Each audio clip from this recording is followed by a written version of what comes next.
কিছু কিছু আলেম বলে যে হাদিসের বিধান রহিত হয়ে যায়, কথাটা কি সঠিক? ভাই, হাদিস এর বিধান রহিত হয়ে যায় এই মাসআলাটি একটি কঠিন মাসআলা। এটাকে বলা হয় নাসিখ ও মনসুখের বিধান। ও নাসিখ ও মনসুখ এটি সাধারণ মানুষের জন্য না। কোনো একটি আয়াত আল্লাহ নাজিল করেছেন, নাজিল করার পরে আল্লাহ রাব্বুল আলামিন এটার উঠাই নিয়েছেন, তার হুকুম বহাল রেখেছেন, অথবা এটা উঠাই নিয়েছেন, তার চেয়ে উত্তম আয়াত নাজিল করেছেন। আল্লাহ বলছেন মা নানসাখ মিন আয়াতিন আও নুনসিহা নাতি বিহা। আল্লাহ বলছেন যে কোনো আয়াত আমি নেই অথবা বলিয়ে দেই, অন্য আয়াত আমি দেই। সেটা আল্লাহ রাব্বুল আলামিন আয়াত কোরআনের বেলায় বলেছেন। অনুরূপভাবে হাদিসের বেলায়ও বলেছেন। হাদিস এর বেলায় আছে, যেমন একটি হাদিসের মধ্যে আসছে রাসূল সাল্লাল্লাহু আলাইহি ওয়াসাল্লাম বলেছেন যে আল মাউ মিনাল মা, অর্থাৎ পানি পানি হইতে। বোঝার ক্ষমতা নাই যদি ব্যাখ্যা না বলি। অর্থ হলো পানি পানি হইতে, তার অর্থ হলো কোনো পুরুষ নারীর যদি আপনার বীর্যপাত ঘটে যায় তাহলে তার উপরে গোসল ফরজ হবে, এই হাদিস। পরবর্তীতে আল্লাহর নবী সাল্লাল্লাহু আলাইহি ওয়াসাল্লাম এই হাদিসটায় বোঝা যায় যে স্বামী স্ত্রী যদি সহবাস থাকেন এবং বীর্যপাত না ঘটে তাহলে গোসল ফরজ হবে না, বীর্যপাত ঘটলেই গোসল ফরজ হবে, এটাই বোঝায়। কিন্তু পরবর্তীতে এই হাদিসটা আল্লাহ নবী সাল্লাল্লাহু আলাইহি ওয়াসাল্লাম অপর হাদিস দ্বারা তিনি এটা কি করেছেন, আগের হাদিসটার হুকুম রহিত করে দিয়েছেন। সেটা হলো আল্লাহ নবী সাল্লাল্লাহু আলাইহি ওয়াসাল্লাম বলছেন ইযা ইলতাকাল খাতানান ফাওয়াজাবাল গোসল, স্বামী স্ত্রীর উভয় লিঙ্গ যদি একত্র মিলে যায় এতে বীর্যপাত হোক আর না হোক গোসল ফরজ হয়ে যাবে। কাজে এই মাসআলাগুলি কঠিন এবং নাসিখ মানসুখ বুঝার এই বিষয়টি আশা করি বুঝতে পেরেছেন। এবার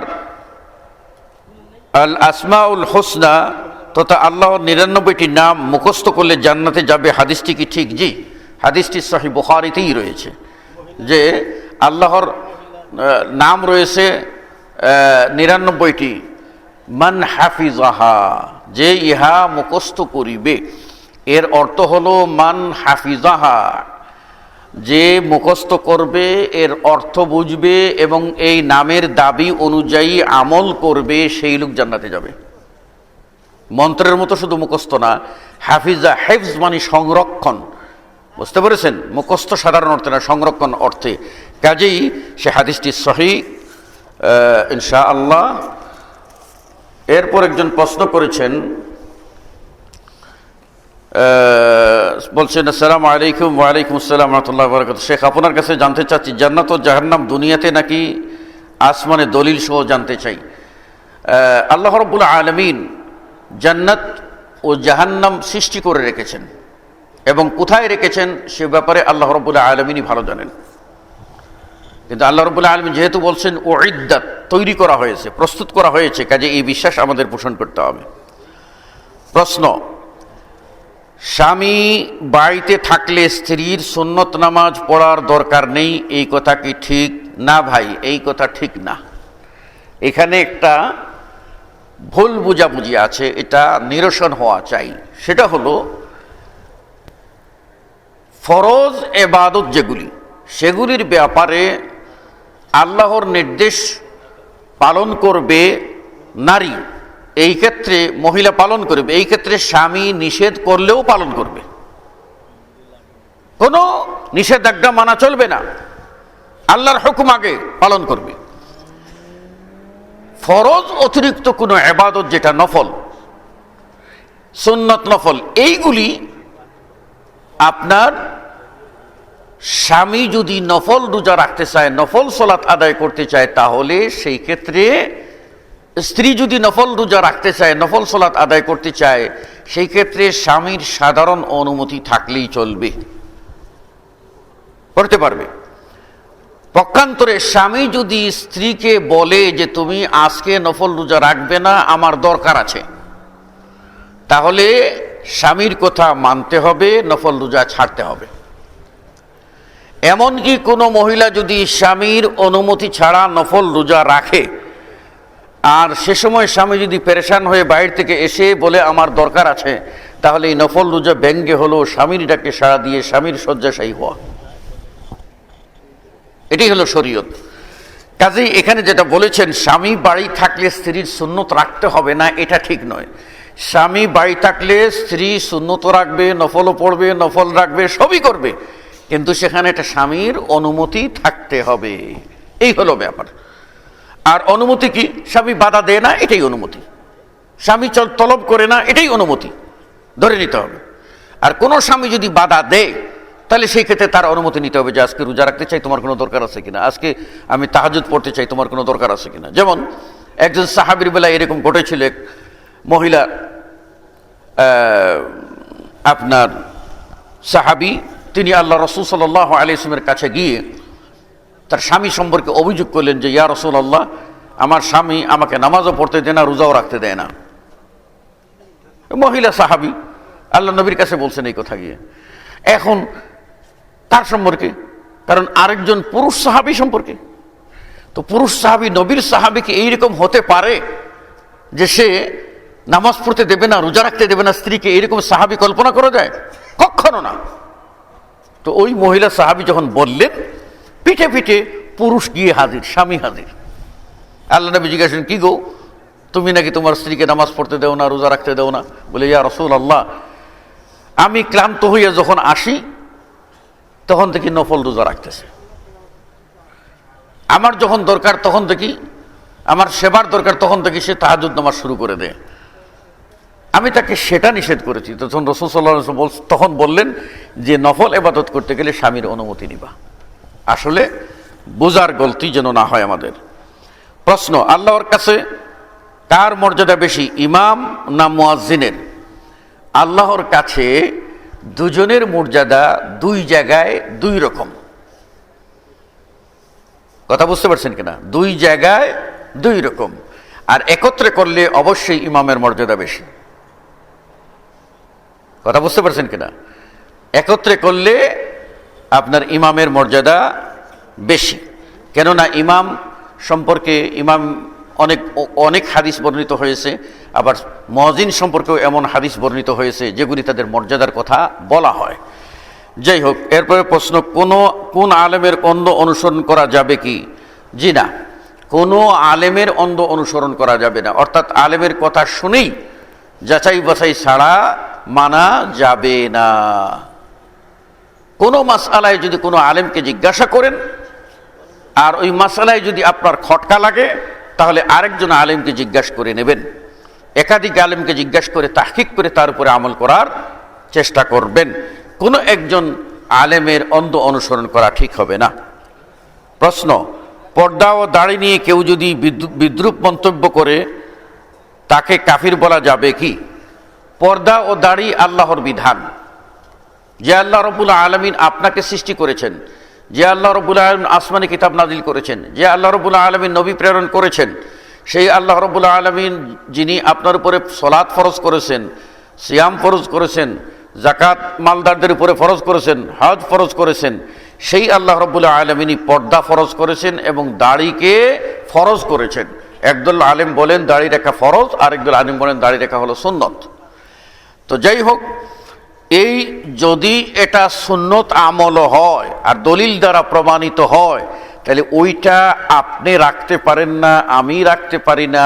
আপনার আমার ব্যক্তিগত ব্যর্থতা, এটাকে কেন্দ্র করে আমরা আল্লাহর বিধানকে, রসুলের বিধানকে ঠাট্টা করতে পারি না। যে কেউ করবে সে কুফরি করবে, যে কেউ করবে কি কুফরি করবে। আল্লাহ রাব্বুল আলামিন কোরআনুল কারীম পরিষ্কার করে বলে দিয়েছেন যে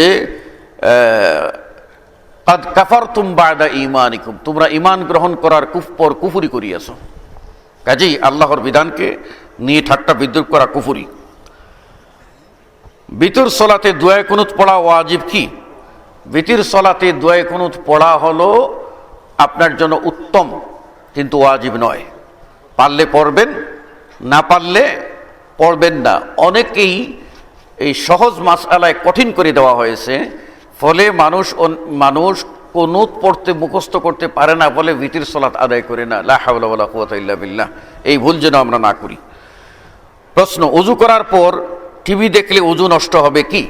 অজু করার পরে যে সমস্ত কারণে অজু নষ্ট হয় তার মধ্যে টিভি দেখা একটি কারণ বলে উল্লেখিত না। তবে টিভির মধ্যে যদি কোনো অশ্লীল কোনো ছবি দেখেন তাহলে আপনি অজু করে নেবেন, আর যদি কোনো অশ্লীল ছবি না থাকে তাহলে অজু ভাঙবে না। প্রশ্ন, রাগের মাথায় মা বাবা সন্তানের অভিশাপ দিলে সন্তানের ক্ষতি হবে কি? জি হ্যাঁ, মা বাবা এইরকম একটা মহামূল্যবান রত্ন, তাদের আল্লাহ এমন একটা সুপ্রিম পাওয়ার দিয়েছেন, তারা যদি রাগ করেও কোনো কথা বলেন সেটাও কবুল হয়ে যেতে পারে। এই জন্য মা বাবার কে সতর্ক থাকা দরকার, সন্তানের প্রতি রাগ করে যেন কোনো অভিশাপ না দেন।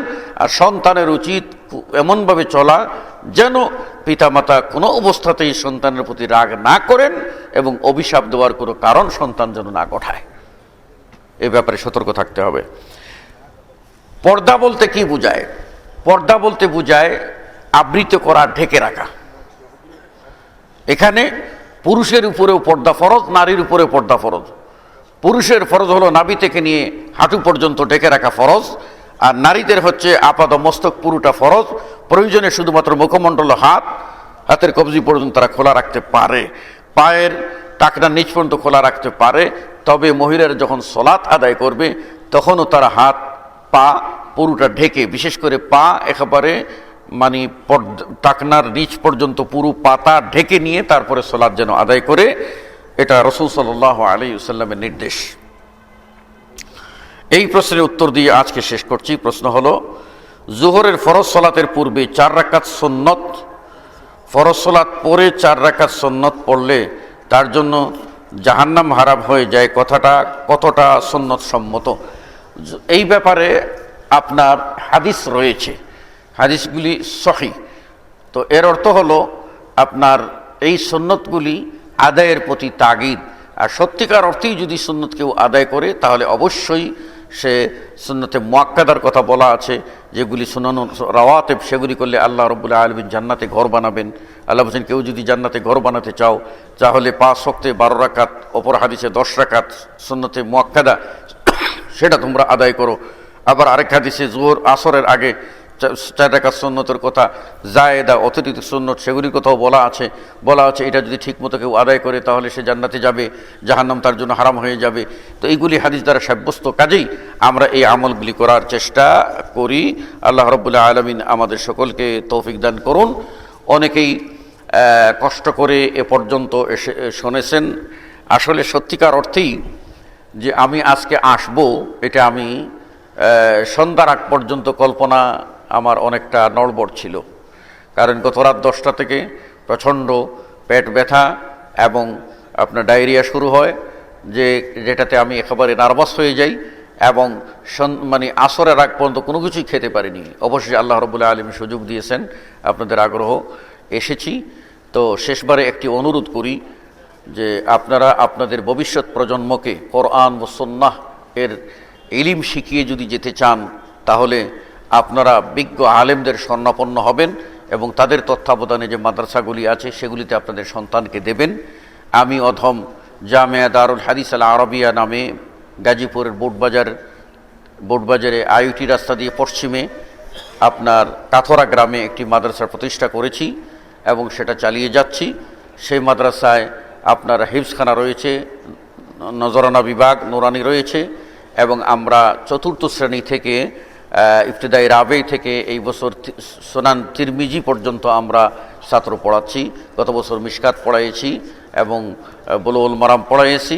আলহামদুলিল্লাহ, ছাত্ররা যথেষ্ট শিখেছে, আগ্রহী হচ্ছে। আপনারাও আপনাদের সন্তানকে দিয়ে অল্প সময়ে যদি আপনারা শর্ট কোর্সের মাধ্যমে যদি কোরআন এবং সুন্নাহকে শেখাতে চান, সুযোগ গ্রহণ করতে পারেন। এই আশাবাদ ব্যক্ত করে সকলের কল্যাণ কামনা করে এখানে বিদায় আরজ করলাম। সুবহানাকা আল্লাহুম্মা ওয়া বিহামদিকা আশহাদু আল্লা ইলাহা ইল্লা আনতা আস্তাগফিরুকা ওয়া আতুবু ইলাইক। ওয়াসসালামু আলাইকুম ওয়া রাহমাতুল্লাহি ওয়া বারাকাতুহু।